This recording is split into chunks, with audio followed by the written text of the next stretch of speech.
What's up, guys? What's up? Bryden, Aaron, Prince Ivan. We are excited because we are going to be starting day one, video one of our Behind the Song video series. A 13 video series that's going to take you behind the scenes, into the process, behind the writing, the production, and everything else about all the songs from our first full-length album, The Preface. We hope you enjoy it. We're going to start with track 2, song 1 from The Preface, If Love Doesn't Win. Let's do it! Hard to tell you invited. Okay. We keep this party on like a light switch.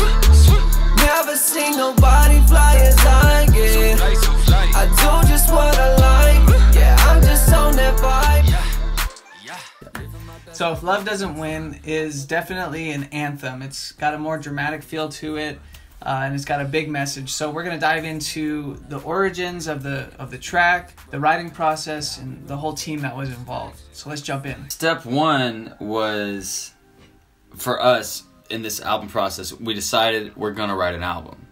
We were pursuing the record deal with the artist development thing, which if you've watched our Secret Journey to the Preface email exclusive videos, then you'll know a little bit about that. If not, then go sign up.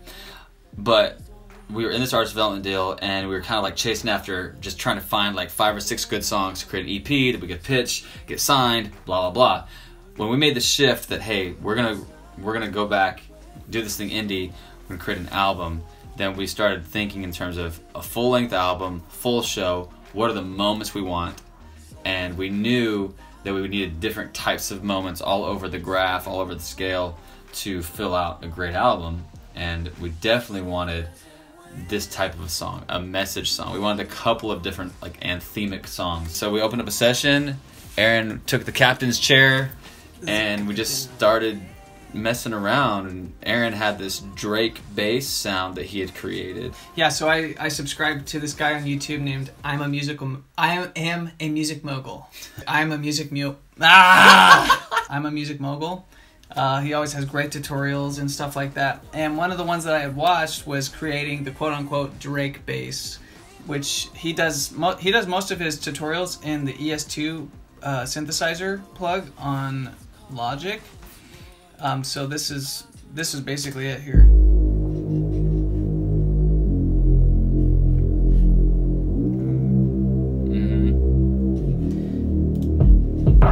And so we came up with like a basic drum groove off the top and added that in, and this is what it was. Yeah.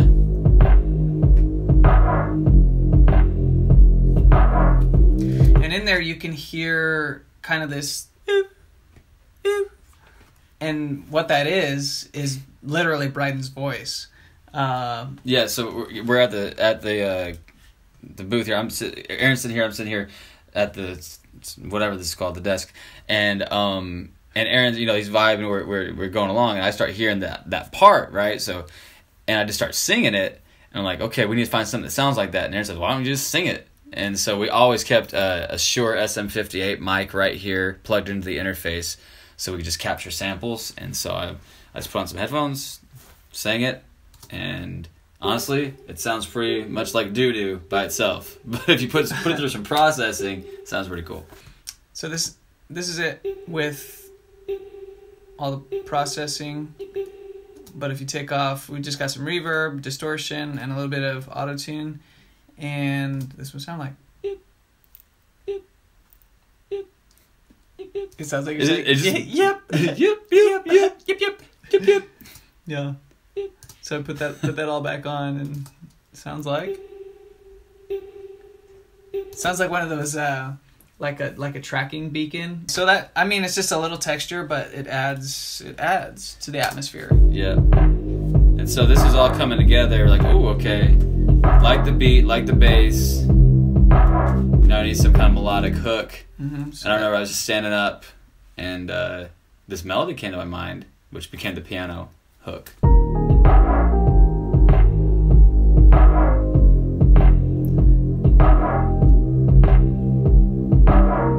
Yeah, so I sang that, Aaron played it, but there was one note that was different. I can't even remember what it was, the way I sang it, and then you said, well, what if we change that note?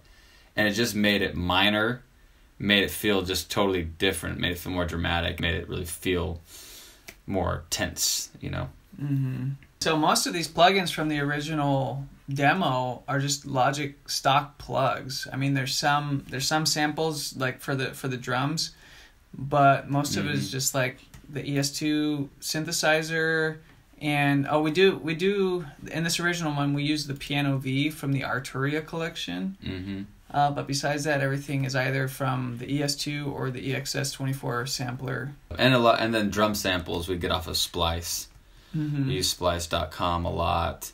Yeah. Like almost every other producer in the world right now. So that was kind of the beginnings of the track. And so what's interesting is we're creating all these tracks. Like, so for a couple months there, we were just getting in the studio every day, trying to crank out 1 or 2 tracks every day, because we were getting prepared for a writing camp that our main man, Brandon Mashburn, hooked up for us, where we flew in a Grammy Award-winning songwriter named Carlos Beatty from L.A. He wrote Eeny Meeny for Justin Bieber, Sean Kingston, Flo Rida, Chris Brown, Madonna, Johnny Gill.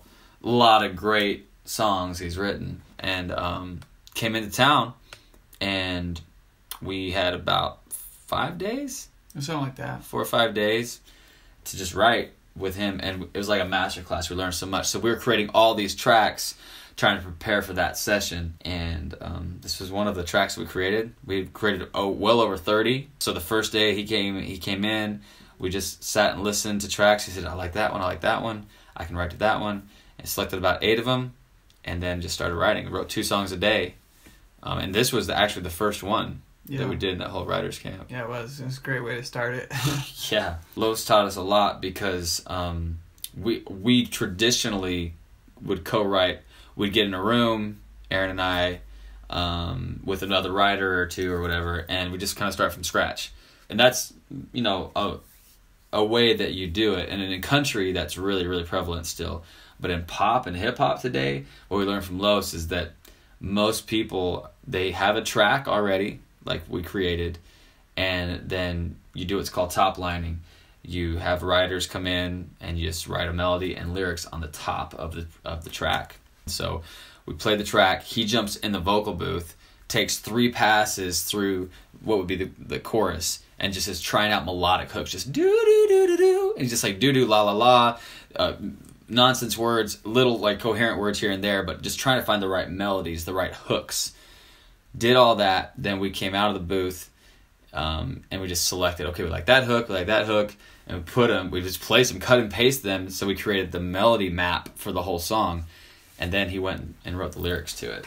It was about 45 minutes to an hour, and he was done. It was pretty crazy. So this is new for us because we were so used to being managers of the whole process, from writing to production, and so. But he taught us a new way of doing things, and he wrote a great song that we were able to take. This song was kind of a different one for us. This whole album's different. We have a lot of co-writers on all the songs, but this one and Invited, he took the reins on and wrote most of them, and they turned out great.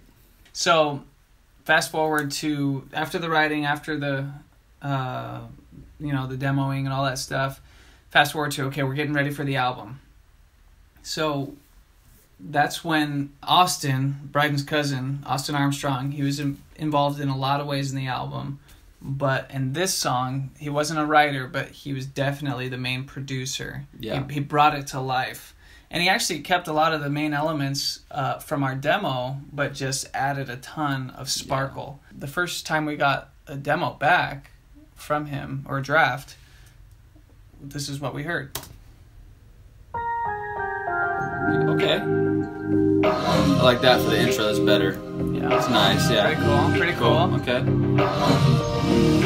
Put down your bags, girls are screaming. We were like, what? He transformed a lot of the songs, Amen. and really helped us bring it into a now sound.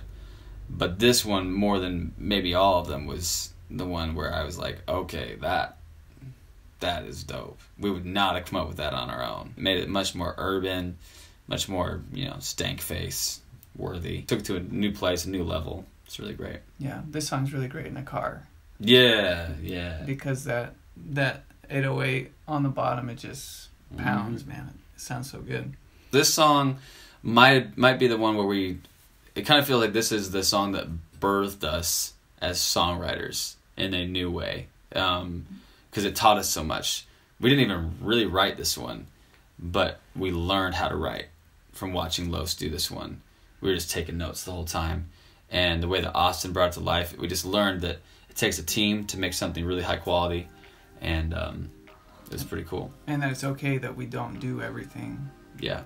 Because ultimately the best idea wins. I know that we couldn't have gotten here to where it is now without the team. So that's video 1 of our Behind the Song video series. We're taking you behind the curtain, behind the song, behind the scenes of every song on our album, The Preface. That's If Love Doesn't Win. The next song you're going to hear is Invited. So stay tuned for the next video. Subscribe to us on YouTube. Follow us on Spotify. Add The Preface to your playlist. All that kind of good stuff. And make sure you go to our website, princeivan.com. Sign up for the email exclusive deals we have going on there. And we'll see you guys in the next video. Peace.